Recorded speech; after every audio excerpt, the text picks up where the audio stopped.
What is up, ladies and gents? Happy Friday, BTL episode 135 piece.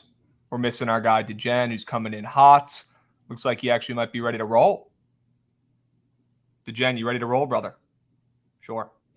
Jovan, you want to bring the beast up? Yep. Sure. While he does that, DeGen, sorry, how I'm we late. doing? Good. Okay. Happy Friday. Happy Friday. We've got work to do. Can you stop drowning in piss today, please? Please. Have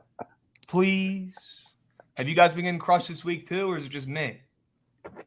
No, I had a good day yesterday, but the 2 days before that, a little bumpy. Yeah, I've been pissed. It was not easy though. I'll tell you, I was really tempted to take the Blues with you. I thought that was the right play. No qualms with that. I just had I'm trying to, the hockey's getting a little tough. It's getting bumpy. You got to pick your spots. I found the 3 that I liked, or 2 that I liked. Didn't get there with the Kings, and then I really wanted to take Minnesota. Did you guys play Minnesota? No. In college basketball? In college basketball, yes, I did. Oh, play I'm sorry. them. Yeah. Yes, and that was maybe the worst bet ever. I know. Maybe the worst bet of all time. I saw a little too much. I was going to go at it, and I was like, I limited my plays, and it was a little bit of a better night, which I needed. I mean, Jovan, we know Minnesota sucks. Do the books just give them the utmost respect, putting them only plus 4.5 against Dickinson? What the hell was up with that, dude? Yeah, I don't know. That was nuts, dude. That might have been the worst bet ever. That's on me. Brutal. And then shout out UMass for losing to Lowell for the first time ever last night. That was awesome. Absolute Minutemen piss. Disgusting. Absolutely reeked. But you know what? That was yesterday. Today's today. Let's find winners. We have plenty of shitty games to talk about, at least for college basketball. I hope you guys have at least taken a peek at NBA and NHL. Maybe you got a winner or 2 up your sleeves. And then there is some FCS football today. I might talk about that for about 30 seconds. There's a play I like. But besides that, same old. God forbid we hit a fucking squad ride. That'd be pretty cool to do that. God forbid. Maybe we work on that today. Just maybe. 20-13. I think we've lost 6 in a row, which is impressive. To still be 20-13, losing 6 in a row. Very impressive. Honestly, extremely impressive. So, yeah, I have a college basketball play I absolutely love today. I have a college football play I absolutely love today. And we got to build the weekend cheat sheet, as always. So, happy Friday, gents. Why don't we just dive right in and cut the shit? Although I do kind of want to change it up a spec here. And I think we go over the weekend shit first, get it done, and then we end the show with the plays for today, towards the end when we have the most viewers on here. That way we can talk about the winners for today, because at the end of the day, that's, everything that matters. It's just finding bets that win for today. I think that's what we do. Okay. I'm good with that. Let's give it a try. See how it works. Give it a try. Yeah, let's do it. All right, so let's talk NFL. Let's do Sunday. Let's get it done. I'm already on the Lions. Got them at -1. They got all the way up to -2.5 at one point. Now they're back down to -2. That scares me. Maybe it's the Swift news that he's questionable again, but to be honest with you, I don't really think that's what it is. That dude's questionable every fucking week. So I'm scared a little bit. Maybe the pullback is from all the money on Minnesota. That definitely could be it. But to be honest with you, looking at the splits right now, I don't know if that's it. I don't know if that's it. It's looking like we're getting, 68% of bets, 58% of handle on the Vikings. But I got to know, is this just too sharp? Does this just make too much sense? Is this just bait for the Sharps to lose more coin on the Lions here? Because we all know that they probably shouldn't be laying 2 against the 10-2 Vikings. Jovan, we'll start with you. Scale 1 to 10, how fake sharp are the Lions? I mean, I don't know if I've gotten to the point of taking the Vikings. I don't know if I will get to that point, but I am certainly at the point of I'm not taking the Lions. This is another one where, I theoretically, if you watch these two teams, I don't think there's that much wrong with the line. Not to say it isn't weird, because it is a 5-7 team favored against 10-2 Vikings. It's it's a little strange. I think it's kind of the obvious one. I don't really care to get involved with it, to be honest with you, and especially with pulling back, I would be a little scared. DeGen? You ever seen Varsity Blues? No. Is that the old football movie? Yeah, James Yes. Vanderbeek, Billy Bob. Yep. And he tells the stripper she's a 10. That's my scale for how scared I would be. A 10. I would be terrified. Look, this is the way I look at the game. And I personally, and then sometimes me and Jovan align with telling, maybe talking you off, maybe it works, maybe it doesn't. And the Cowboys was the biggest blunder of them all. But that game did happen. You know what I mean? So you got to remember, like, your average bettor gets a little bit sharper when that happens. And they say, oh, why is this team favored? The Cowboys beat the shit out of the Vikings, blah, blah, blah. So when you look at the data, and I always say this, and I know you guys agree, so I'm not telling you anything new, but you take that. It's not everything. It means a lot. I do. I value it. But then you always have to you keep your ears to the street, your eyes on Twitter. What are people actually saying in the real world? And what I've been seeing, especially a lot the past couple of days, are the Vikings are frauds, and the Lions have won 4 games in a row. And I just did a Twitter space last night, and this guy, Nicholas Ringler, who's one of your followers as well, he's a Michigan guy, Detroit local, and he came in to the space, and he's very, very sharp. And he said he might be the only person in Detroit that's going to be betting the Vikings, because everyone is acting like, oh, I think I just got a phone call, by the way. Did that mess anything up? No, you're still here. I will say, though, you did just cash the over 4.5 pen clicks in the first 10 minutes of the show. Am I clicking? Yeah. Is somebody clicking pens? No, probably these stupid fucking things I was wearing. Sorry, okay. I ran out yesterday. Good. All right, so maybe that'll help it. Appreciate that, though. Yeah. Anyways, I would be concerned. I don't know if it's like a fake sharp thing necessarily, because I see reasons to play the Lions, and I see reasons to stay away from the Vikings. Goff has been great at home. The Lions have been putting up points. They carved up a Jags defense. Why can't they carve up a Vikings defense? I get it, but I got to tell you, I mean, the Vikings offense isn't necessarily one that I think is going to struggle. I think they're going to do well. I think they're going to put up points. And I don't know. I would be nervous. I don't necessarily think it's a nuke. I'm not going to talk you off of the Lions. I don't want to do that anymore. But I am pretty close to playing the Vikings for a unit. Holy smokes. That is not what I needed to hear today. I'll be completely honest with you. But okay. I don't think I cannot play it, to be honest with you, but I might have to cash out and make this a one you play. Totally fair. Straight totally up. Fair. Yeah. I don't see a world where I can't play the 5-7 Lions against, a favorite against the 10-2 healthiest, biggest abnormality of an NFL team I've ever seen in my life. So I'm going to play it. Could very well be fake sharp. You guys have been warned in chat. Okay. Jared Goff interception too. Is that up on Prize Picks? Oh, it is. It is. Has he not thrown a pick in a while at home? He hasn't thrown a pick in his last 4 games.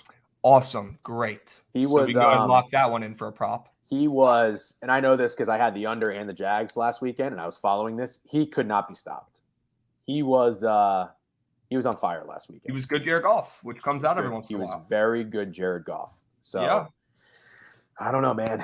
It's just I've just been hearing too much about how the Vikings are frauds, and that concerns me. Okay. All right. Maybe people are getting sharper and smarter. But it is a play you should make. Long term, you will probably win more of these than you lose. Mm-hmm. So I think you should play it. I might just stay off. I'm not running to bet the Vikings, but I think that's probably what I would do if I had a gun to my head. Got to put a unit somewhere. Okay. Jovan, what's catching your eye on the Sunday slate? Yeah, I mean, the play that I guess you could say makes the most sense. I don't want to say the most sense, but it makes a lot of sense. I just think it's going to hit is the under in the Bucs 49ers game. I think that is going to be a square one, I guess you can call it. It makes sense, but I just really don't see a world where both of these offenses don't struggle really, really bad against these defenses. And another kind of one that I'm looking at as far as squares is Brock Purdy is up for an interception against the Bucs defense when he threw one against the Dolphins defense in that last game, which is really, really strange. I think it's going to be a ground and pound type game. I don't think it's going to be one where either of these teams are going to try and win it through the air. I don't think they really can. But in the same way, I don't think they're going to find much success on the ground either, especially the Bucs. They have no run game, especially if Leonard Fournette is not in the fold because he hasn't practiced all week. That's big for multiple reasons. Like I think Rachaad White is the better running back. It should be his backfield. So in theory, it's better. But when you talk about the passing game, Leonard Fournette is by far the better pass blocker. The reason that they've had him in so many times instead of Rachaad White is because the Bucs need an extra blocker with that offensive line, and Leonard Fournette's really the only one who can do it. So against that D line, against that Niners secondary, I think it's going to be a game very similar to the Bucs Saints game that we saw on Monday night. I think it's going to be a defensive struggle. Mm-hmm. Brock Purdy laying 3.5 to the GOAT is interesting. Don't care if they're at home. Don't care if the team's better. Don't care if it's the best defense in the league. Don't care. Brock Purdy laying 3.5 to the GOAT is something. You can't pay me any number to take Tom Brady as an underdog against Brock Purdy. I think I have to play the 49ers. I'll be honest with you, dude. Yeah, and it's probably – I wouldn't be surprised if this number gets up to 4. Well, I think it opened 4.5. Oh, really? I think it did. Yeah. Okay. And it's actually been coming back. I mean, I'm assuming people are betting on Tom after last week, right? I'm sure they are. I don't know that they're. I don't know it's going to be super lopsided. I mean, the Bucs are bad. It's pretty split. Yeah, it's pretty split. Who wants to bet the Bucs? Also, side notes: Tom Brady's new girl. That'll play. Play. Ridley plays. You guys seen her? You seen that chick? I think Tom's gonna be okay. It's a little bit. I think he's doing all right. Okay. And I think people are going to see that and they're going to think Tom's back and he might break his spine against his 49ers defense. Bosa might have 17 sacks this week. Jovan, I mean, this is Brock Purdy minus 3.5 against Tom. Okay. Jen, are you playing the 49ers this week? I mean, come on now. No. Okay. It's my favorite bet of the year is the under. And I'm going to be betting it irresponsibly. Okay.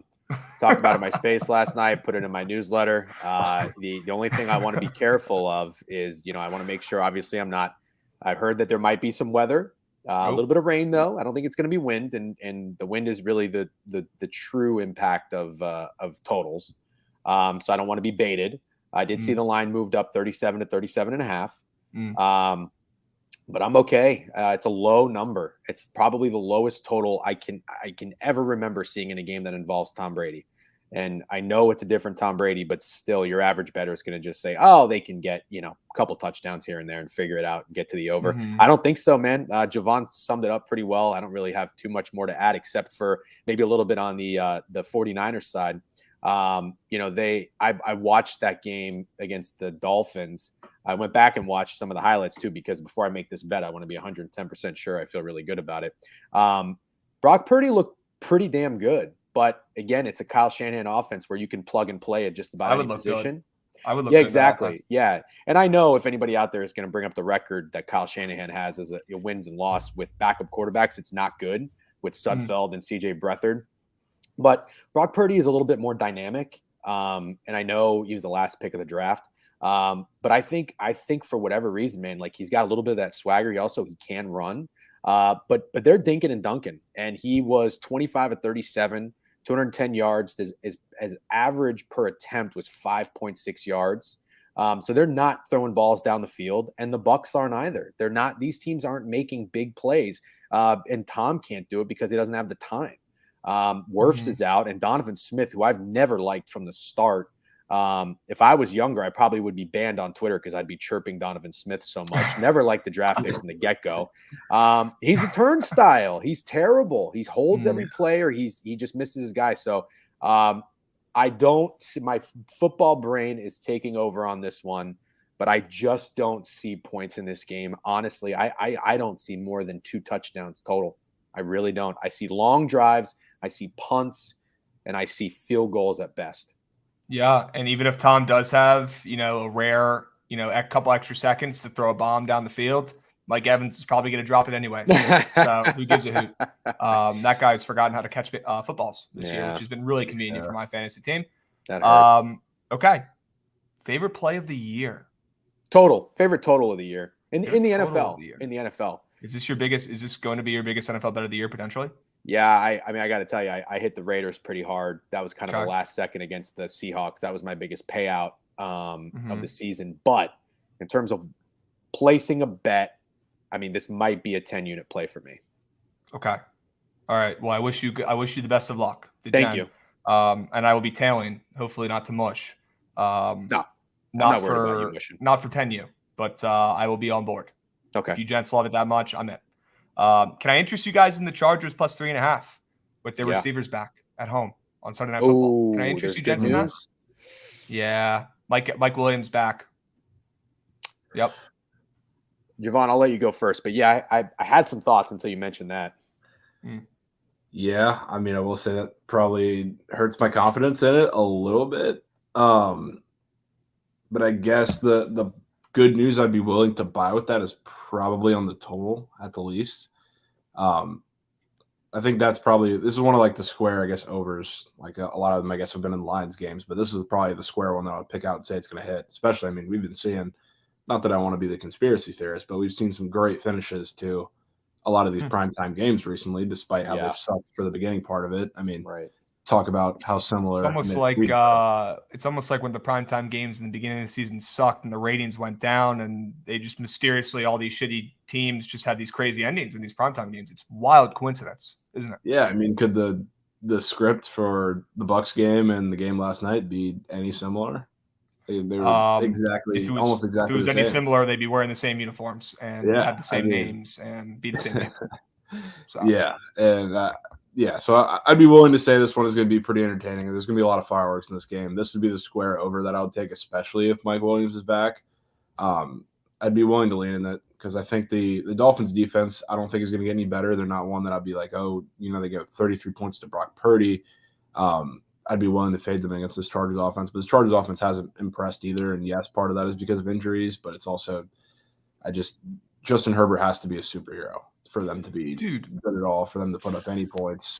And against the Dolphins defense, I don't think he's going to have to do that. So they'll be able to respond. I think the offense is going to come back after a really tough outing against a really good Niners defense. And I'm cool with buying good news in the over. Jen, you want to play anything in this? Are you scared off the Chargers now that Mike Will's back? A little bit. I still don't think it's going to be a public play. I think people, and I think I said this a week or two ago, but my bold prediction, if you will, was that the Dolphins are going to lose both games in California. And I'm going to stick with it. I do think the Chargers are going to win this game. I also like it's going to be chalky. It's going to be public. I don't really care though. The public overs do cash. And I think this is a game I agree where I see points and I see them from the Chargers. So I don't like to buy good news. You know that. But I would probably, just a responsible play, I'd lean in on both of those. Both those plays. And the Chargers defense, they really can't stop anyone. So no. And where the hell is Xavier Howard for the Dolphins? I haven't heard his name once this season. What's going on with him? I don't know. You have a ticket on him or for something? I feel like you mentioned him often. So one of my best friends from home is a Dolphins fan. So I'm I guess more invested in the Dolphins than most human beings. It's been a good year for him. I'm pissed. He keeps talking about him. But Xavier Howard, one of the best quarterbacks in the NFL, this year I feel like he's done nothing. And he's usually making, an interception every other game. So he's been playing hurt all year. Apparently, people in chat are saying they're not throwing his way. That would also make sense too. Yeah. But that dude is an absolute weapon, and I've been disappointed with him this season. But it's tough to follow these guys, these secondary guys, because like our guy in chat just said, you could just not throw that side of the field because he's that good, Yeah, the Dolphins, I don't even remember on the show, but I said I was going to buy I put a unit on the Dolphins to win the Super Bowl at like 12-1. And then when I looked at the schedule and I said they were going to lose, I cashed out for $81. Sure. Unbelievable. So I was like, I should have probably looked ahead. So I'm going to fade them once more, and then I'll probably buy back in a week or two. Okay. All right. I can get behind that square over. It's moving up. I can get behind what's it at? Chargers. It's at 52.5. Oh, good. Okay. Open 51.5. So that's good. Yep. Any other games you guys really like on Sunday? There's one that I kind of want to get everybody's thoughts on because I know it's going to be super public and I know they've been really good, but it still is standing out to me that the Bengals are opening minus, or I guess not opening, but now they're sitting minus 5.5 after what happened in that first game on national television, absolutely getting drubbed by the Browns by 20. And it's a completely different situation. I get it, but it's certainly interesting that they're laying this number with the total moving down. So I don't know. I don't know what I'm thinking about that one. I like the under in the game. It's tough. I wish Deshaun Watson didn't play like dog shit last week. I'd be more inclined to fade him, but man, he looked bad. Yeah. He looked bad, plain and simple. Maybe he just is bad. Maybe he'll look bad again this week. Maybe it's like when Michael Vick came back after a couple of years. It took him a fucking season to figure it out because he hadn't played competitive football in a couple of years, right? So that could be, you could be getting insane value here with the Bengals, even though they've already moved -3.5 to -5.5. If Watson plays like he did last week, like if you could guarantee me that he's not going to look much better than last week, I'd be all in on the Bengals. But we know the kind of talent that piece of shit has, and he scares me a little bit. I like the under in the game. Yeah. I was looking at it initially too because I've seen 5 million times that Joe Burrow has never beaten the Browns. I've seen that thousands of times this week already. Is that true? He's never, ever beaten the Browns. No, he's 0-4, I think. Yeah, 0-4. I got to tell you, I love the Browns. Okay. I do. It's 5. I think I got up to 6, back down to 5.5. And I hate Kevin Stefanski. Yeah, so do I. I thought we weren't bet on that guy anymore. I know. But trust me, I got a friend telling me to bet the Broncos this weekend, and I don't want to go to Hackett with another unit. Holy smokes. We can talk about that. But just back to what you were saying about how Deshaun Watson looks so bad. I agree. But I also, you got to imagine, like, if you're the Browns, you know when he's returning, the schedule, the Texans is like your look ahead spot. You know what I mean? Oh, sorry, food deliveries here. But Nice. you know that all these things. So I don't think they really open up the playbook. And I know it's not really the same in college as it is in the NFL with these types of things. But this is a big game, and I think the Browns are going to come to play. They always do. They have their number, and these are, like we say, don't fade trends. There are certain coaches, like, look at the Shanahan thing with McVay. Sometimes certain teams just have other teams' numbers. This could be one of those things. And I think a lot of people, it looks like the betting data that shows you that the Bengals are public. I think that's absolutely accurate. I would imagine 7 out of 10 people are going to be betting the Bengals. So I like the Browns in a contrarian spot, and I'll take them with the 5.5. Okay. I see you guys in chat, by the way. And yes, I did think I blew the surgical 6, but turns out there was other losses on there too. So the Blazers. I don't feel bad anymore. No, I don't feel bad anymore. I felt really bad last night. I'm not gonna lie. I was like, Trent, I'll fucking fire off a risk-free bet. We'll get this money back. And then turns out I think all the plays lost, so it didn't even matter. But yeah, I'm off that game. If you guys are telling me 2 different sides and I like them both, I'm out. Goodbye. Give me the under. I'm not taking a side. Yep. Yeah. I don't you guys don't mind the under there? No, I like it. Would love if it got down to that 45.5, the little magic number. Dude, it's absolutely cooking. I know. Wait, I'm not familiar. Is that a number where unders have been hitting? Yeah, that 45.5. They always tend to get really, really close, but haven't been going over. It's like there's a lot that have ended at like 42, and I've been taking those a lot. Well, I'm glad you said that. If you don't mind, I'm going to bring that up because it's a total I was looking at with the Eagles and the Giants. It's at 44.5 the last I saw. Would this be close enough to that number? Because I was leaning under. Although I just saw it's going up though. Is it? It's moving up. I mean, if it gets to that number. Yeah, I don't know. I that's got to be a pretty popular over, I would think. Is it public? Although if Sack's out, I guess it changes things a little bit. 69% of bets, nice. 46% of handle on the over. Yeah, that's exactly what you want to see. That's kind of an under I've got my eye on, and it also makes me like the dog. I think I like the Giants in that spot too. I don't know if you guys have any thoughts. It's an NFC East divisional game at the end of the season. This game's going under. Right. Like, give me a break. I've seen this like it was fucking. I've seen this movie before a bazillion times. I don't care how lethal the Eagles' defense is. I don't care how the Giants' defense is. I don't care how good the Eagles' offense is. Doesn't matter. That game's going under. It'll find a way. And it's an NFC East game. The Eagles are 5-0 on the road, but they're 1-4 ATS. Okay. Cheeky. Okay. I hate taking plus 7.5. I feel like that's bait on the dog. Oh, it was 6.5. Yeah, I didn't know it got up a point. I don't like that. Okay. Yeah, I mean, that game scares me, but the way they beat the Eagles is running the shit out of the ball, and that's what the Giants are going to do. So they have the game script, but clock will be running the whole game. True. So I like that under. I don't like that it's moving up. That's probably enough to keep me off, but I definitely lean that way. Yep. Let's keep our eyes peeled on it, okay? I want to talk about the Ravens really quick. Ravens Steelers. I like this. I like the Ravens. I don't care where the line moved. I don't care where the money is. I don't give a shit. I'm using my football brain here. Mm-hmm. I'm taking the Ravens. Probably ML, to be honest with you. Fuck the points. They're winning this goddamn game. They're going to make Kenny Pickett look like a fool. That Ravens defense is going to step up. I think they win this game in Pittsburgh. I know that's your guy. I know. But he's going to look bad this week. He's looked a little too good. It's been a little too quiet for Kenny Pickett. I think this Ravens defense scores. That's an ATTS bet I like. Plus 750 Ravens defense special teams to score this week. I have to wholeheartedly disagree with you because I think your recency bias with how good Kenny has looked. But let's not forget, he came on the scene and looked terrible. I think he threw 3 interceptions against the Jets, 3 interceptions the following week. I mean, he was bad. He was bad. But I agree. He's almost looked too good. Yeah, you know what's funny? I'm glad you brought this game up because I'm on the fence and I like the Ravens too. Ravens are not public, by the way. I saw John Ewing's tweet. I saw John Ewing's tweet today at BetMGM that they're the most bet team. I can refuse to believe that. They're trying to get people not to bet them by tweeting that shit. That's what I feel like. Yeah. I mean, I'm looking at Visson right now, and they have less than half the bets of money on the spreads. On the money line, they have 50% of bets, 67% of handle in the ML. I just can't. I can't buy that. I cannot buy that for the life of me. And I know Jovan actually brought up a few Kenny Pickett squares. I'm curious to hear what he thinks about that. Yeah, so I was in your spaces for like 5 minutes when you were talking just about this game, and so I looked, and the Kenny Pickett pick is interesting because he's another guy who hasn't thrown in his last 4 games, pretty similar to the golf square, and he's up for 1.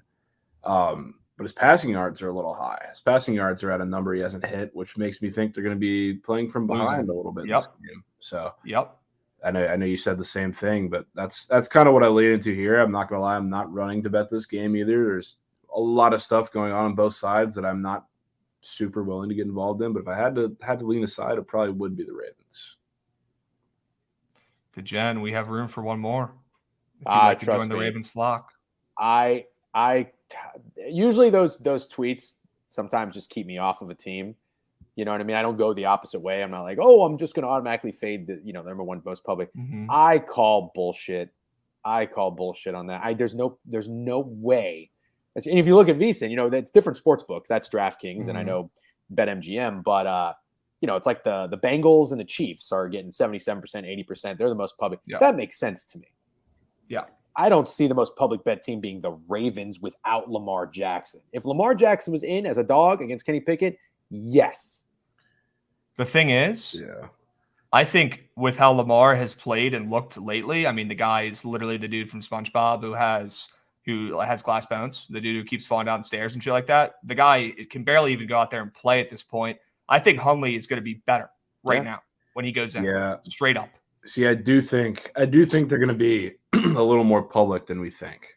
That's the thing. I think it'll be somewhere in between. I don't think it's it's going to come to a point where we see them kind of seem like the most popular bet team of the week or of the slate or whatever. But I think there's certainly going to be. You might hear him on the Surgical Stream pitch day a couple times. I wouldn't be shocked. Okay. I think we're going to start seeing some tweets come Sunday.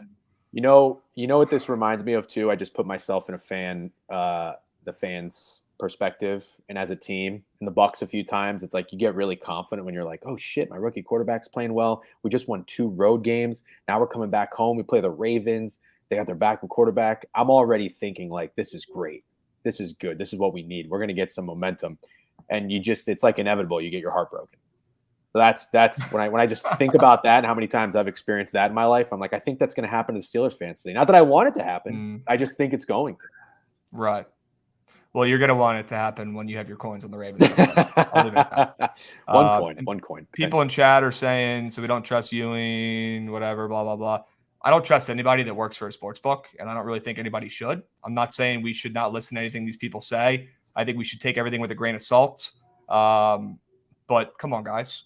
Like, we can't trust every single thing that's being said on the internet, especially stuff that's being said on the internet from people whose paychecks are paid by the sports book. So let's be smart. Can I give you one very quick example of actually when I called bullshit and it was actually correct, and I lowered my units because of it? Please. Memphis against UCF was going to be my second favorite. I think I even pitched this on Trent's stream. Was going to be my second favorite bet of the college football season after Missouri and South Carolina. and I was going to put 3.5 units on it. Don't ask me why I come with these stupid numbers.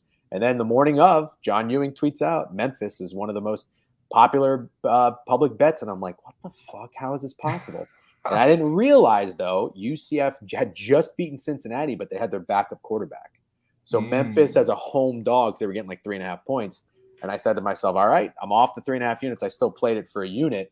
But I was like, there's no fucking way everybody's betting Memphis here. 78% of the bets. So there are times where it doesn't make sense, but you could save yourself if you respect it and value it. But this one, bullshit. Okay. Could not agree more. Yeah. Could not agree more. All right. Any other games we're missing? Jacksonville, Tennessee, real quick. Any thoughts on this game? Jags are coming off of getting absolutely spanked. And the Titans have lost 2 games in a row, so you can't really fade that team anymore, in my opinion, which sucks because I love fading that team. I think they're so overrated, but they do have a really good coach, which scares me. It'd be Jags or no bet for me, but I don't even think I'm going to bet it. Yeah, thoughts? I think I'm going to take the Jags. You going to take the Jags? I think I'm going to do it. I think Malik might play, though. Yeah, I mean, I heard that. I'll keep an eye on that, but assuming he doesn't, because I do see obviously things can change, but I do see Tannehill stuff on Prize Picks. We'll see. Oh, okay. We'll see how it unfolds. And Lawrence is fine because I heard he got hurt pretty bad. Yeah, I mean, supposedly he's playing this week, but we'll pay attention to that. I mean, if he doesn't play, give me the inverse. I mean, Titans. I'll buy it. Okay. Titans did fire their GM. System play. Yeah, not a coach. It's not a coach.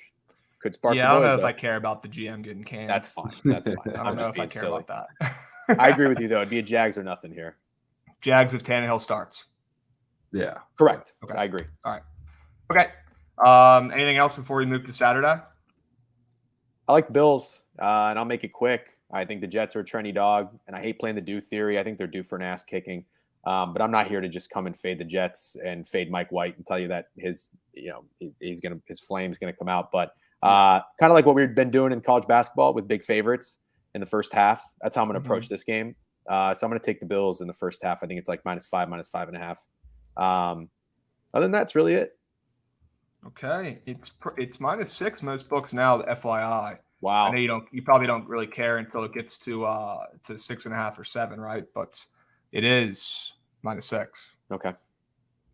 On some books, so I think that's good. It's moving in the right direction. Yeah. Trent, UMass a good look, man.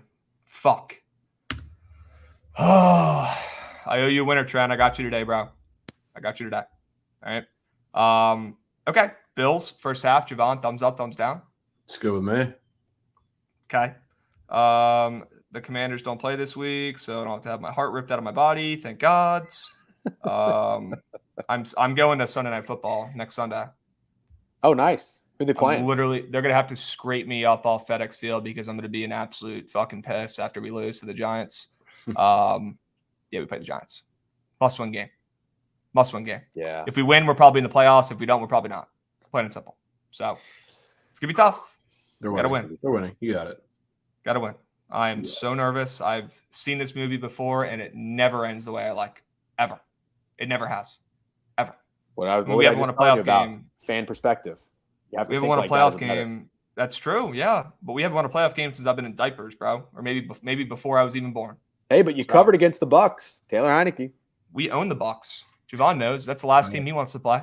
It's a fact. Straight up. Not even joking. I want the last team I want to play. But. Okay, well, you rather play us than the Bills. But to be honest with you, you don't want to play Heineke.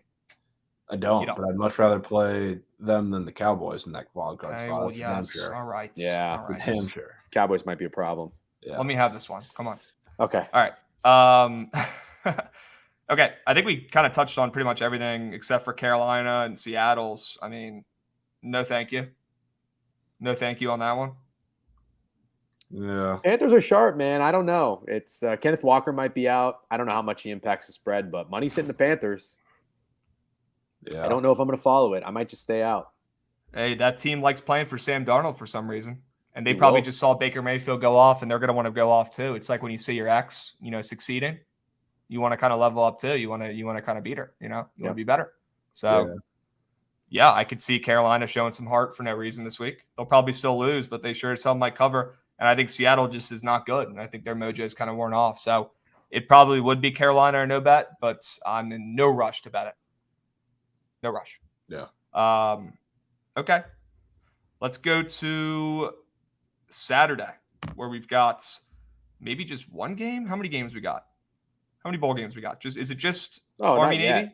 Yeah. Bowls will be next week, I think. Bahama Bowl. Yeah. Okay. Army Navy. Holy smokes! This line has, it's completely flipped. It's done more than flipped. Navy opened up +2.5. Now they're -2.5, -3. Sharps are all over the midshipmen. So much so that I'm getting concerned. I'm going to be at this game tomorrow. I'm super excited. I'm going to be on Navy. I'm going to be on the over. The under is hit in the last 16 seasons. But to be honest with you, I like the way that the over has now creeped back up to 32.5. Love that. I love that everyone now is aware of the trend. And I love that both these defenses might be the worst they've ever been since I've been following this rivalry. Legit. And I love that Navy's new quarterback they put in about a month ago has made their offense, it's night and day compared to the beginning of the season. Hence why you've seen them hang around with some big dogs of late. It's changed everything.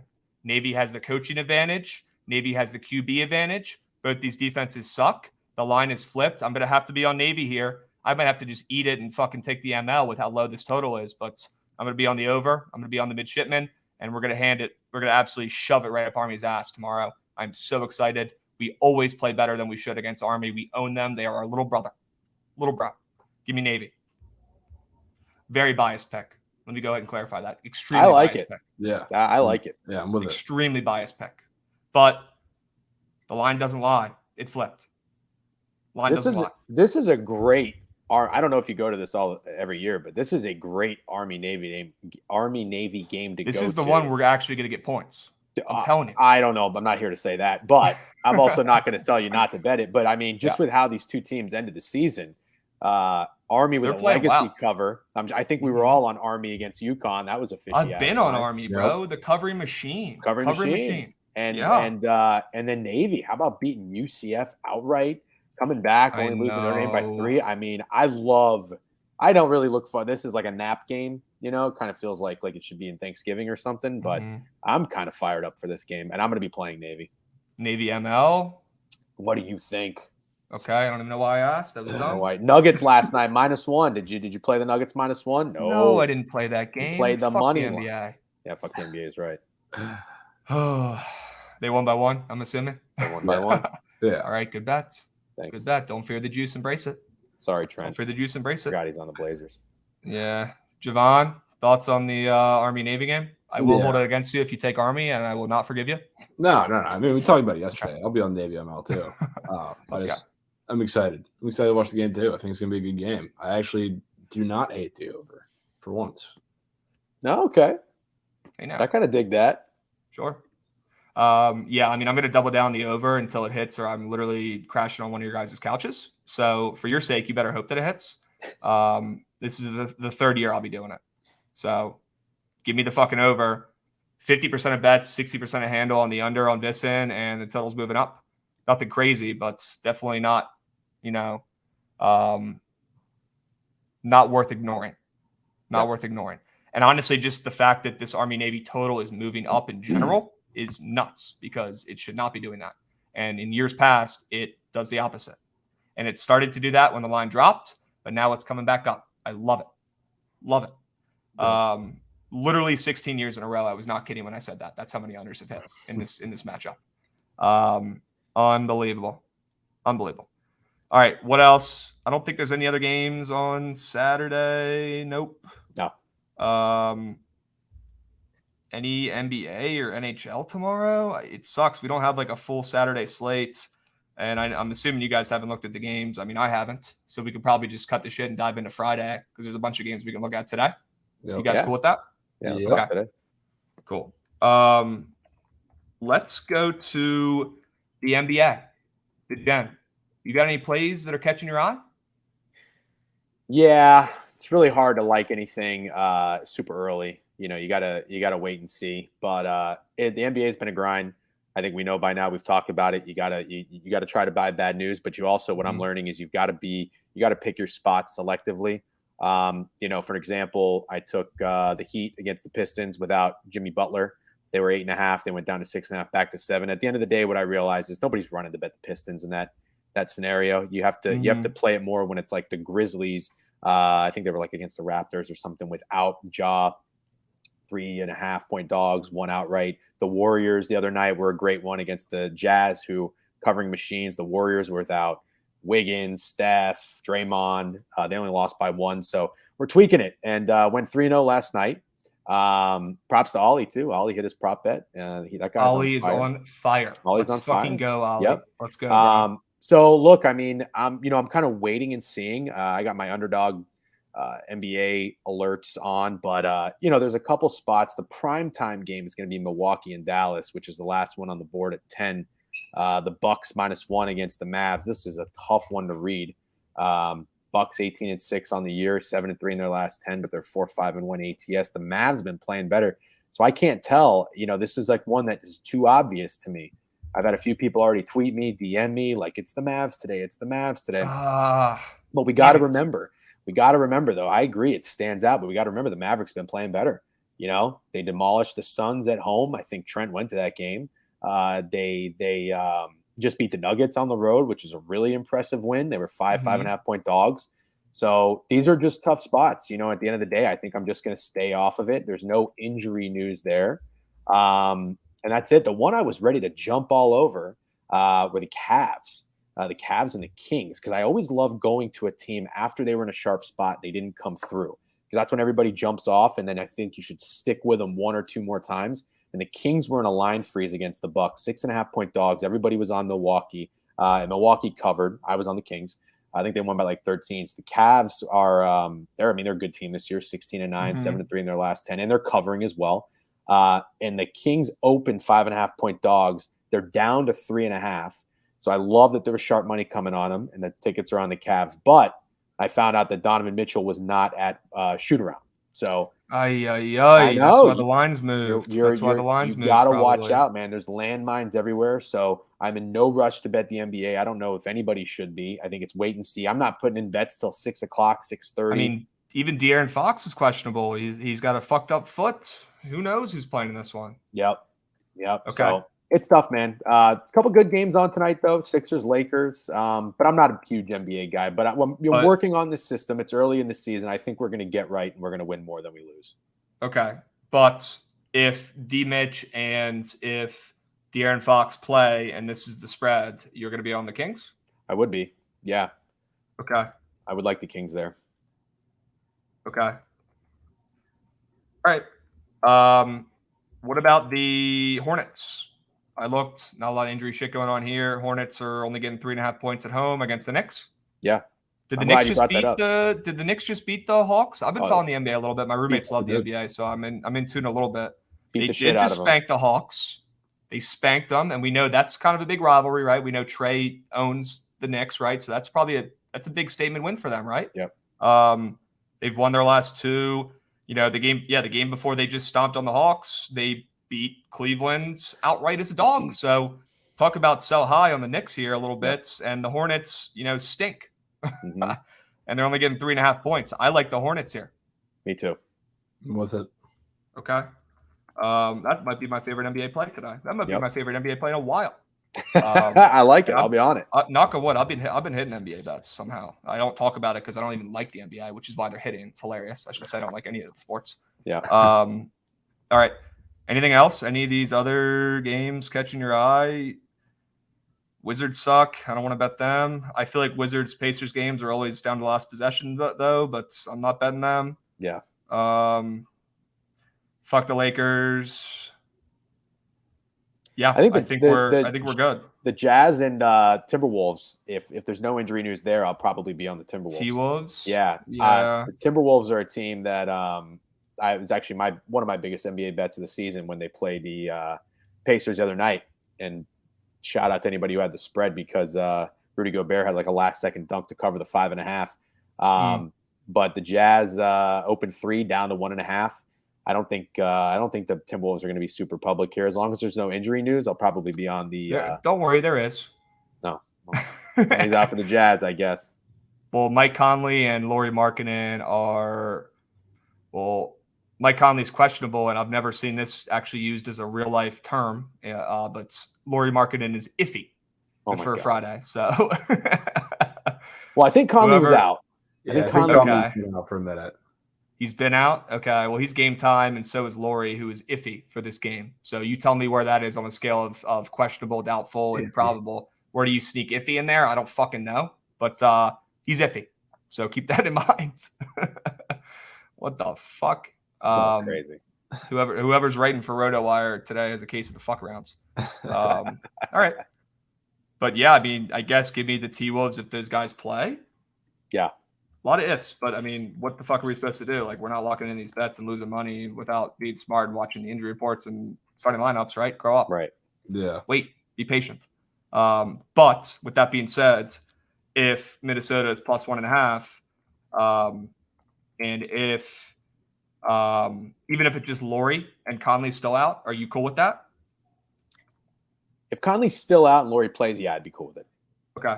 I would take the Wolves. Because Mike Conley's been out, and we're kind of expecting him to probably be out too. Okay. Awesome. Well, that's enough NBA talk for one day. Holy smokes. NHL.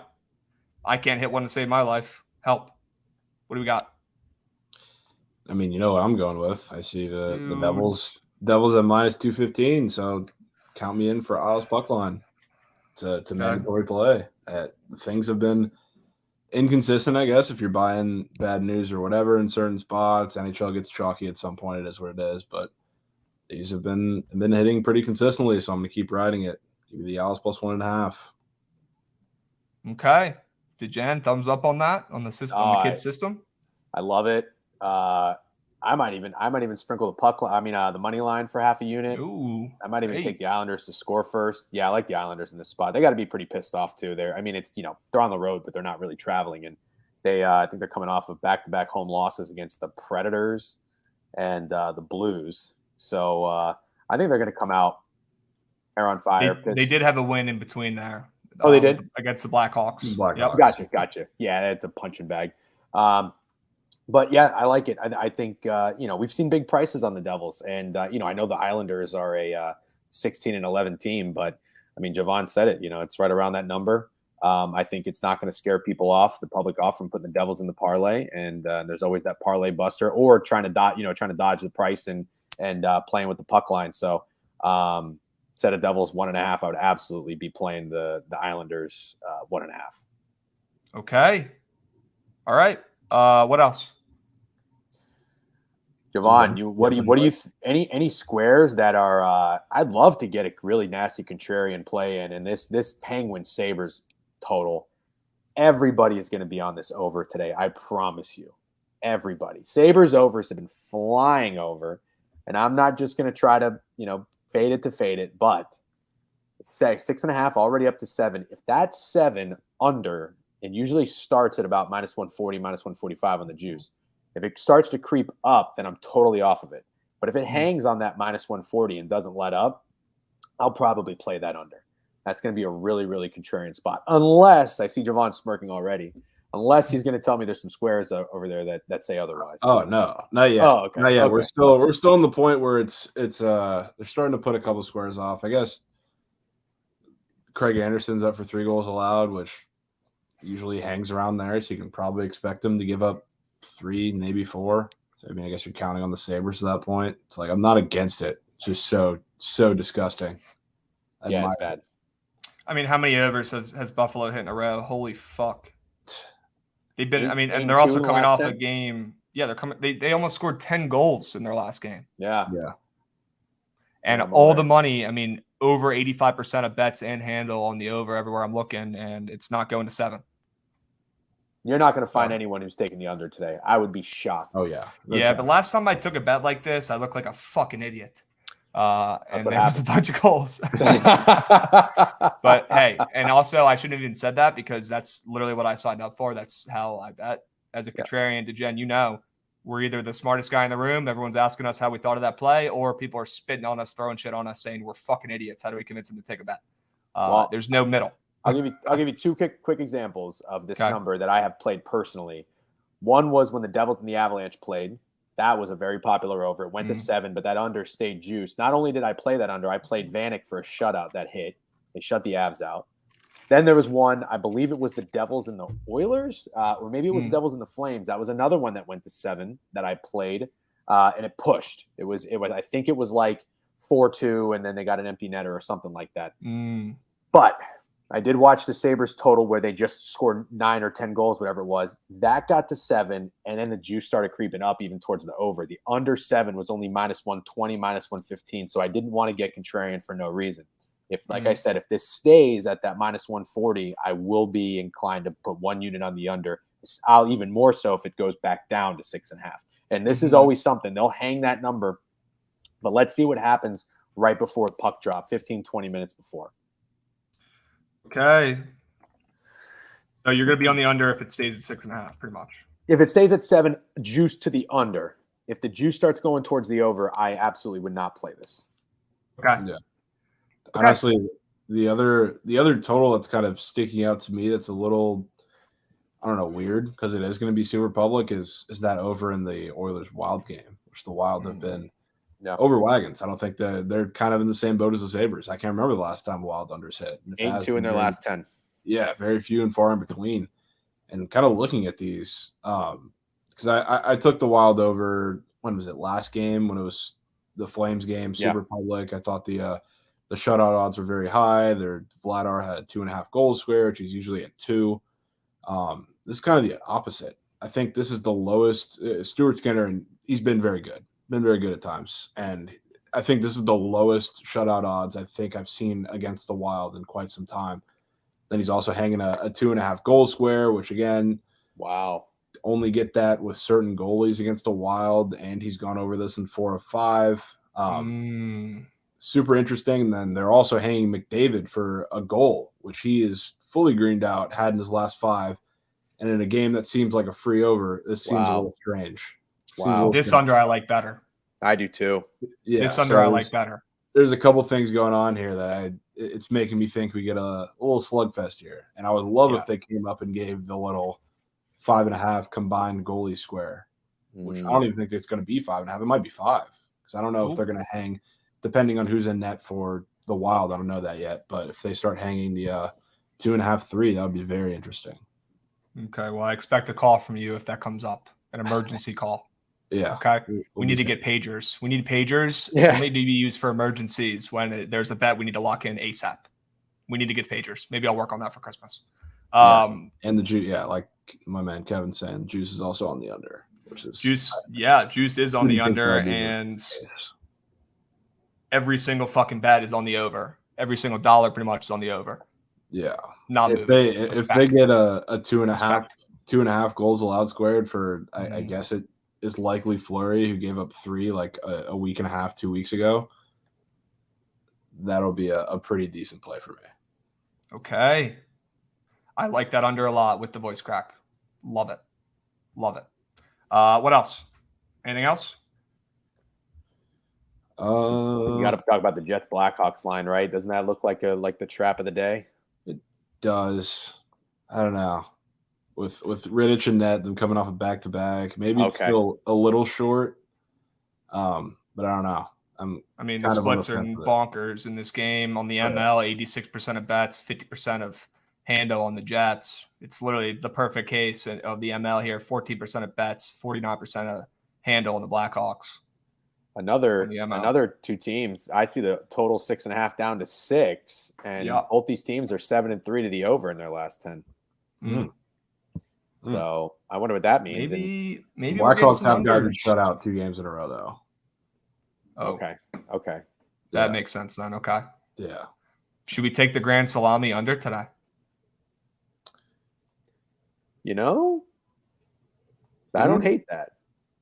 I don't hate that at all. One of the smartest guests on BTL ever, our guy Gino from Bet Openly, came on one time and said that he kind of hedges when he likes, in one sport, when he likes a bunch of runs that day or he likes a bunch of unders that day, he'll, instead of just throwing a bunch of units on, the overs or the unders, he kind of will throw half U's on the overs and unders, and he'll also just take the grand salami, whatever goes with his plays. And it's almost like a hedge.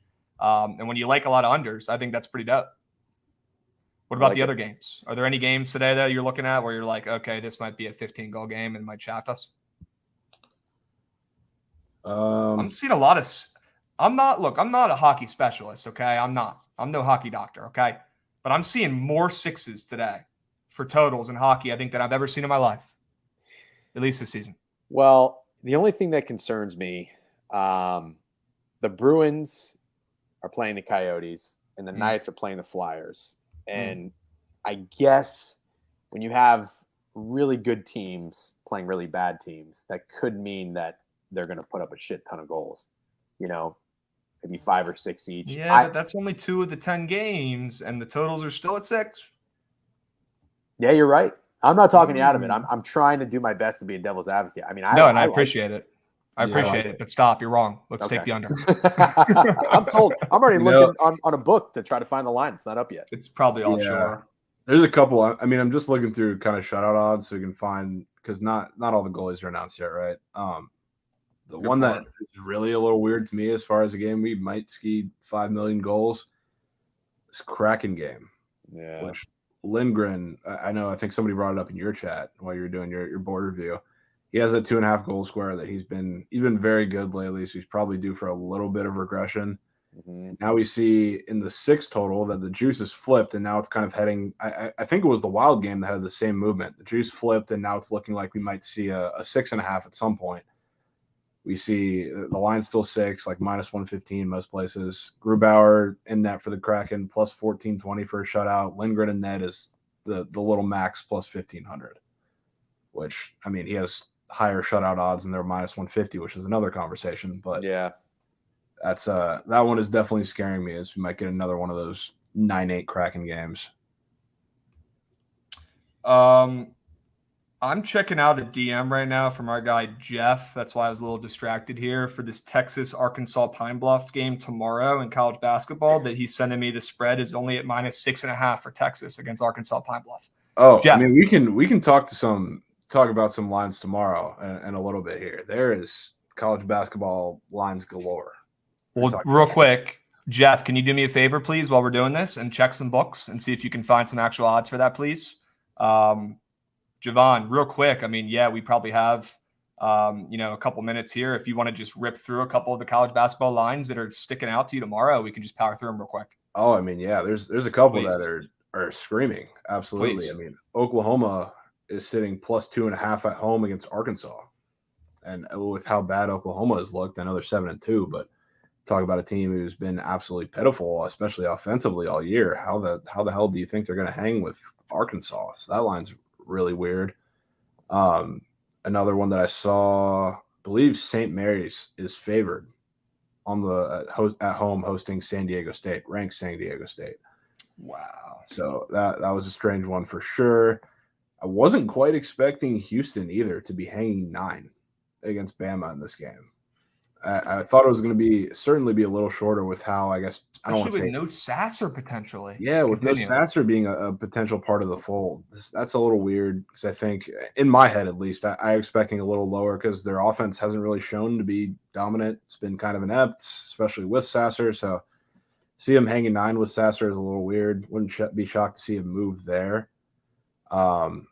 Missouri, 3.5-point dogs at home hosting Kansas. Big rivalry game. Missouri's been good, undefeated so far, but haven't really played much competition. Maybe this is a sign of maybe they're better than I guess we're giving them credit for. A lot of the books giving them credit for. I think those were the majority of it.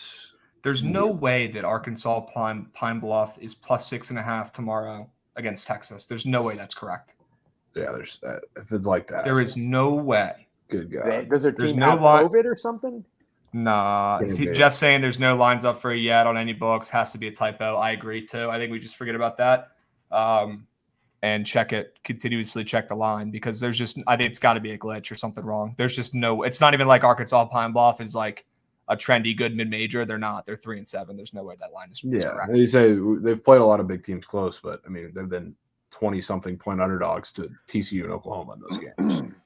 Are you seeing a line for that St. Mary's game or no? Yeah, I see. -1.5. -1.5, yeah. Okay. Awesome. Well, that's good. We got a couple more plays for the Saturday cheat sheet. We needed it with only one college football game. Okay. How about the Gonzaga game tonight too? Because Gonzaga is kind of calling my name in this. Yeah, they're on my lean spread. sheets. It's a big spread. They're going to fit my first half play. Absolutely. Okay. Big top team, contrarian spot. Nobody wants them. Trendy dog. They come out and beat the shit out of Washington. They just beat Michigan State by 1 point. They lost to Texas by 19. Nobody wants Gonzaga with 16.5 against the 7-2 Washington team. Okay. And you know what? There's times when favorites, are a little bit, the spreads are a little fatter for first half for these favorites. But I mean, the spread in this game is 16.5. So I would have expected, -8, -8.5 here. We're getting maybe -9. I'm seeing -9.5s across the board for Gonzaga here, which I like. Now, yeah. I keep going back and forth here between, first half and full games. I keep going back and forth. Do I want to start splitting my units and putting half on first half, half on full game? Because I've noticed, at least, recently, my first half play has been smacking. And then second half, these teams suck. So I'm, it's a tough place to be in. As soon as I switch to first half, then the full games will start hitting. In this game, for example, taking Gonzaga here, I know you like this little system, and I'm super down to ride. But playing devil's advocate, why would you not want a full 40 minutes, to give Gonzaga more time to cover a fat spread? Yeah, I mean, I guess that's one way to look at it. It's, I don't know, second half adjustments. I mean, I like these teams on their home court that are going to come out. That's the mental thing of it, right? Like, I think most of us have probably played sports. It's just that you're not getting respect. Maybe you haven't played your full potential. You come out, especially on your home court, your home field, whatever it is, you come out a little bit hotter. And I think we've got a great example last night. Look at what Iowa did. Yeah. And look at Nova. That's the most recent one I played. They were 3-5, 15.5. They came out and covered, although I think it was a little bit sweaty, but I just kind of use that aspect to it, and then maybe it kind of fades a little bit. And I don't know, just late down the game, fouls come into play, and that's where like the game spread where most bets are, and then you never know where the books in Vegas have their hands in. You know what I mean? Obviously, I'm getting a little conspiracy theorist, but I think you kind of eliminate that. But you definitely are getting cute. You make a valid argument, a valid point. But by the way, I might be off this because somebody mentioned, I want to know if this is true, Washington's 2 big men are hurt.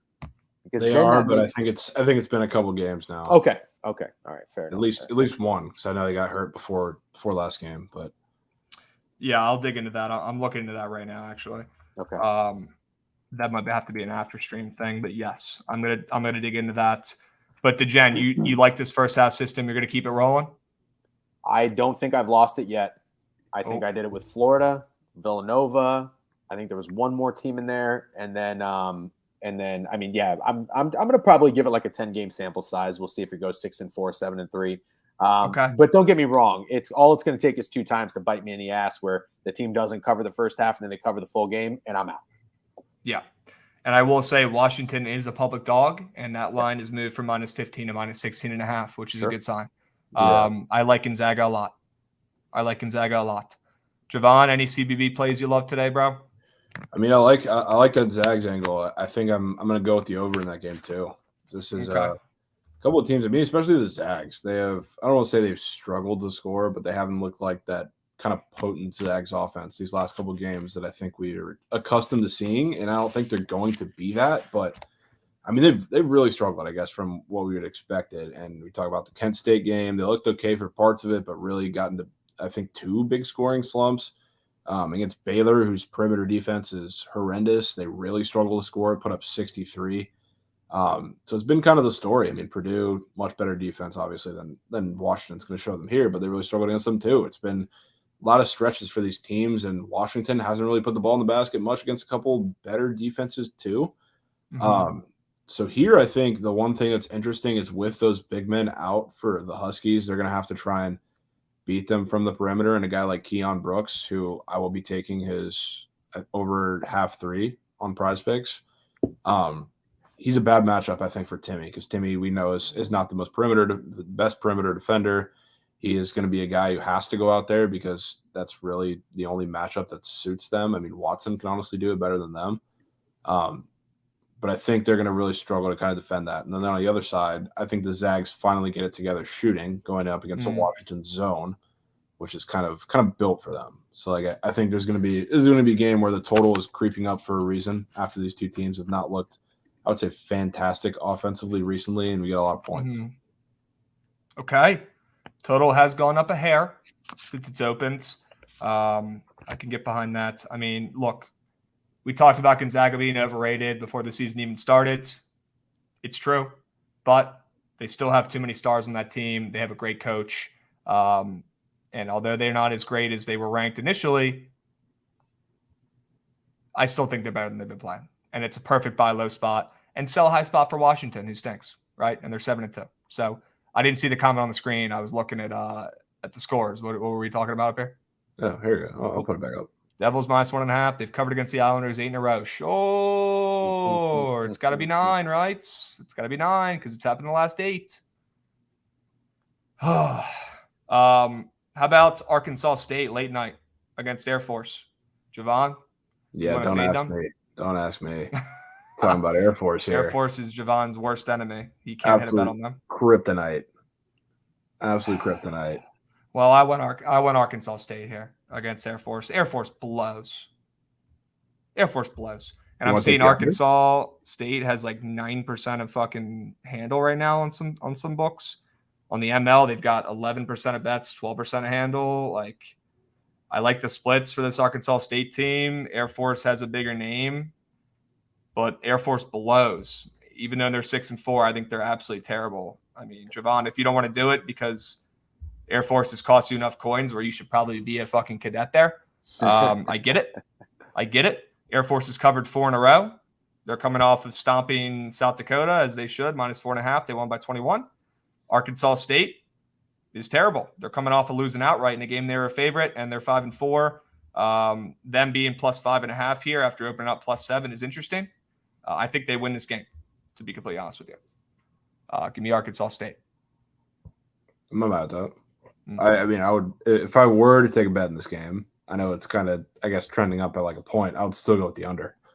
Okay. I mean, I think this is a matchup of two styles that work perfectly with each other for an under, and it's trending up by a point, but it's also Air Force scoring 80 points, almost 80 points for one of the first times in quite some time. They're not going to score 80 points ever again. Yeah, they do it like every couple of games, it seems like, and they're coming off of a performance where they finally had a good offensive performance. So I'd be willing to fade that, especially if you think Arkansas State's in a pretty good position to win this game, because I don't see this being a shootout that Air Force would lose.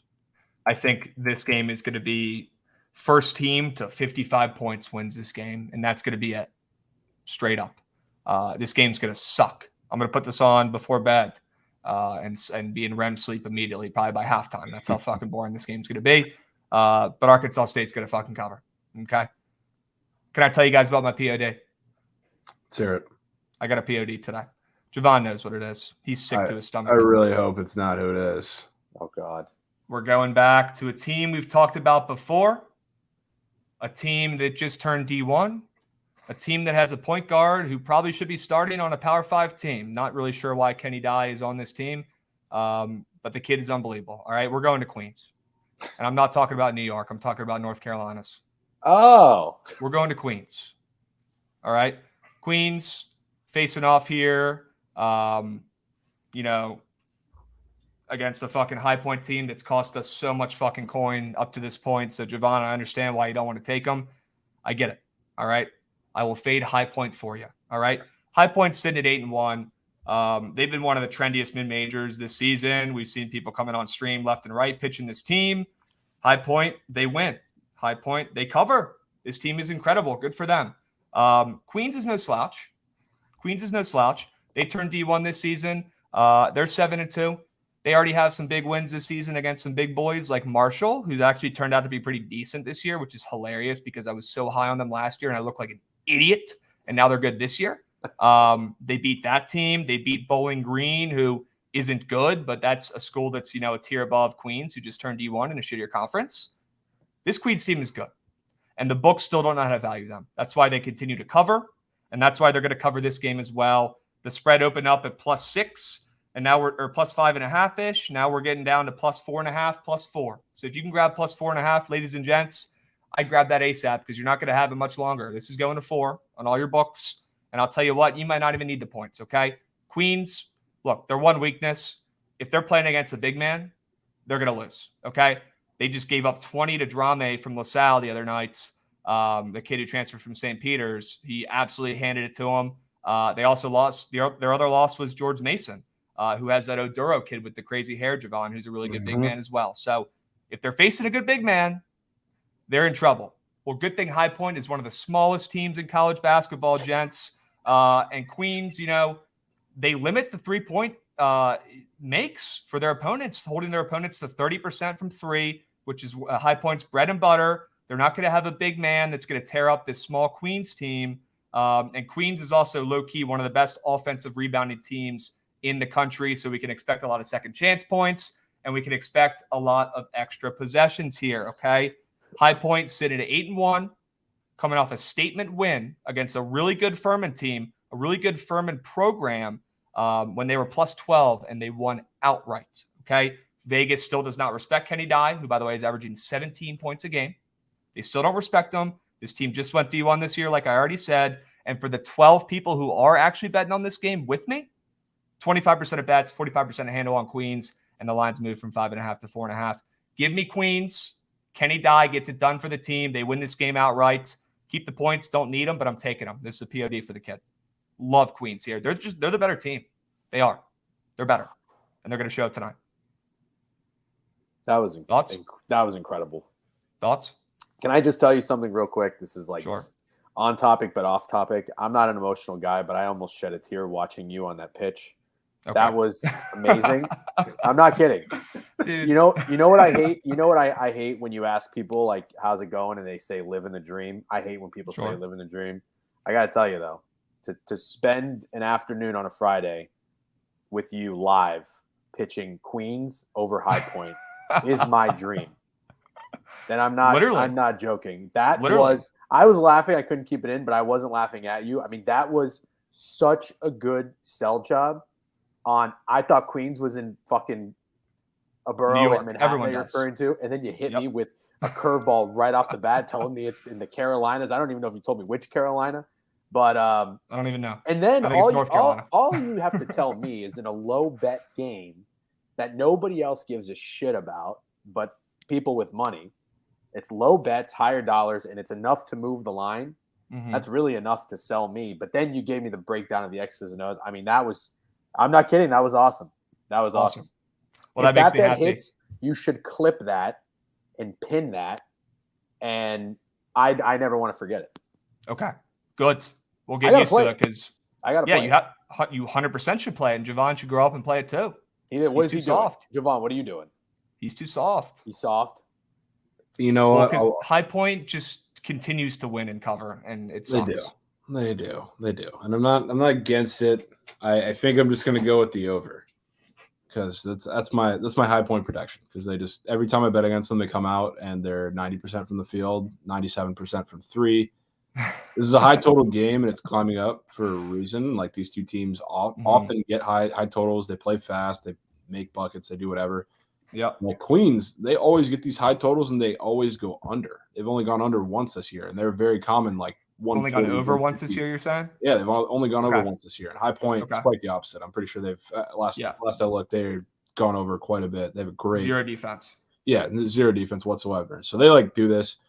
So if we think, I don't think Queens' defense is going to shut down High Point by any means. But if you like Queens, they're going to have to win this game by just out shooting High Point. So yeah. I like the over as well. I do. But I'm backing my boys from North Carolina, and they're winning this goddamn game. They're winning this goddamn game. I think I'm just going to take a half a unit on this. I'm going to take the over, and I'm going to take Queens. Sure. Parlay. Love it. The splits on the over, there's more money on it, but 56% of bets, 76% of handle on the over. So bigger bets coming in, and that total's moved a lot. That's all right. To be honest with you, it's moved a lot. Fine with me. And it makes sense. I like it. Okay. Wouldn't be surprised to hear some high point pitches on stream today. Wouldn't be surprised to hear them. The money line at -200 looks like a perfect parlay piece too on a short card. All right, we'll leave it at that. Someone just said High Point is in North Carolina and called you a moron. Did you say they were somewhere else? No. Did I? I don't think so. No, both these schools are in North Carolinas. Yeah. So it's a state rivalry. Everybody knows that. Yeah. Biggest rivalry game of the year. Yeah. Okay. I didn't think you misspoke. God, that's good. G Unit has High Point -9.5. Good for him. That's awesome. Fuck. I'm happy for him. That's good for him coming up with that. We'll see how it plays out. All right. I've got Queens at -1. That's what I've got. Okay. I've got Queens at -1. How about that? That's my model. That's what your model has. That's my model. All right. All love, by the way. That guy's a fucking genius, and he's awesome. He's a machine. Okay. Anything else today, boys? Any other disgusting CBB plays? I do like Gonzaga, and I like that you brought that up to Jen because that was on my list. Okay. That was on my list. I got a question for you. I mean, I know we have some time. I don't want to take up too much time. I feel like we've covered just about everything, but I mean, we're a few games into the season. I think enough to maybe kind of know where teams are in terms of like their talent, maybe if they're at the potential or not. But basically, I love trying to identify some value and jumping in on a future. I don't know enough about college basketball to really get anyone before the season starts, but I do pick my spots. And I've had pretty good success. I've whiffed on a few, but I'm curious now because you guys are very, very smart college basketball cappers. I'm looking at it now. I'm shocked to see Houston's the favorite. I didn't know they were that good. But is there anybody you like around this 15 to 20 to 1 range that you would take a shot on to win it all? I was kind of eyeing Purdue at 17 to 1, but I feel like I always want to believe that Purdue can make a run. And the only time I ever really got close was that Casey Edwards guy when he just wouldn't miss threes. I don't know if you remember that. Anybody that you like? And we don't take too much time on it if you don't want to, but that would have been one of them. Yeah, for sure. Okay, see, that's Purdue. What they're looking at me funny too. That would have been. And what about Illinois? Illinois, I don't hate either. What are they sitting at? I'm pulling up 2,500. I'm seeing 20 to 1 on FanDuel. FanDuel's got stingier lines on futures, by the way. Always line shop, chat. Carson Edwards, by the way. Thanks for the correction. Yes, Carson Edwards is really good. I took him to win Rookie of the Year when the Celtics drafted him. I don't even know if he played a minute. I don't even know where that kid's playing right now, to be honest. I don't know what happened to that guy. I'm not an NBA guy. I thought he was the next one. TCU +600 or +6,000. Buy low on TCU. No, are they that good? They're good. They were ranked 12 preseason. taking a future on TCU to win the Big 12 is not a bad investment. I'll pull that up right now. Yeah, TCU is 15 to 1. Texas is +115, the favorite, and then Baylor and then Kansas.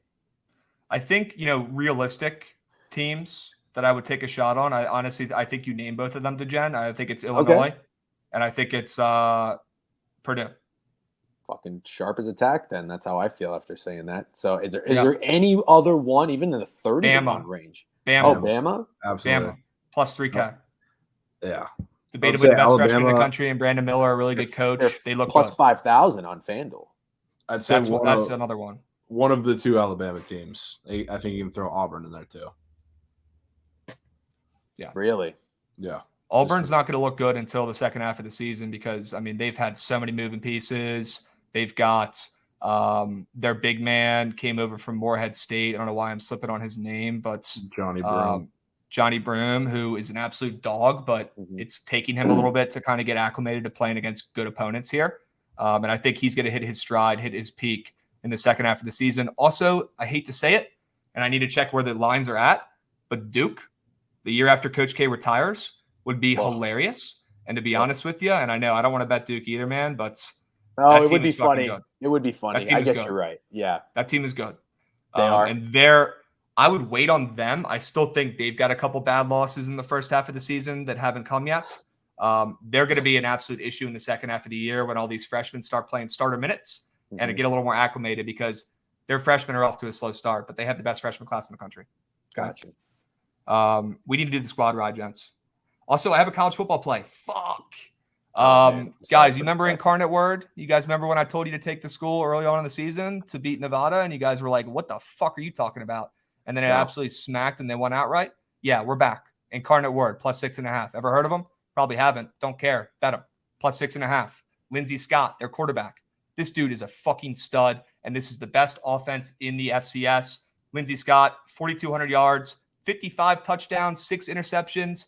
Oh, and he's also got 500 yards on the ground with 7 tutties. This kid is electric and will be playing at a Power 5 school next year starting, okay?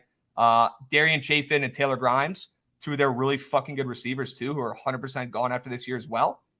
They could buy for 2,300 yards and 30 touchdowns between these 2 dudes. This is the best offense in the FCS.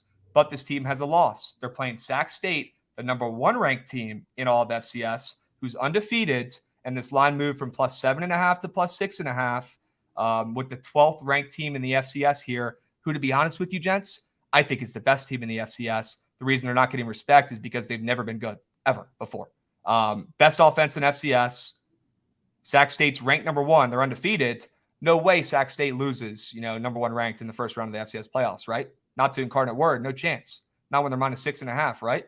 Well, I think they win this game outright. And the lines move from +7.5 to +6.5, like I said. And it's not like Sacramento State, the last 2 games, yes, they've won, and yes, they're still undefeated, but they're barely pulling out wins out of their ass against shit schools like Richmond and UC Davis. So they're slowing down. Incarnate Word is the best offense maybe I've ever seen in college football, at least in FCS. They win this game outright, but I'm taking the points, +6.5. Book it. All right. Love Incarnate Word tonight. The Word. Remember the name. Oh, okay? That's tonight. That's tonight. 10:30. Yes. That's tonight. +6.5. Right? That's the only FCS play I like tonight. Queens and Incarnate Word tonight. You know what you signed up for. We got to get this poll going, though. We got 2 minutes. Sure. All right, for squad ride. Okay. I think we put Queens in. I think we put Incarnate Word in. I think we put in Charlotte Hornets. You want to do the Islanders puck line? Islanders puck line. I like that. Islanders puck line. What else? One more. How about that under that we were talking about? Edmonton, Minnesota? Yes. That was a good one. Yes. I like that. This might be the best 5 selections I felt good about all week, which is a good sign because we've been getting crushed all week. Who's book it? Is that Trent, by the way? Yes. Oh, yes. Yes. Stars by 2 paid out nice yesterday. Sure. All right. So here's what we got. We got Queens +4.5. We have Incarnate Word +6.5. We have Charlotte, the Hornets, +3.5. We've got the Islanders on the puck line +1.5. And we've got Minnesota, Edmonton under 6.5. Okay.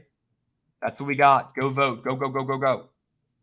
If the Charlotte Hornets win out of having those selections, I'm going to be pretty upset.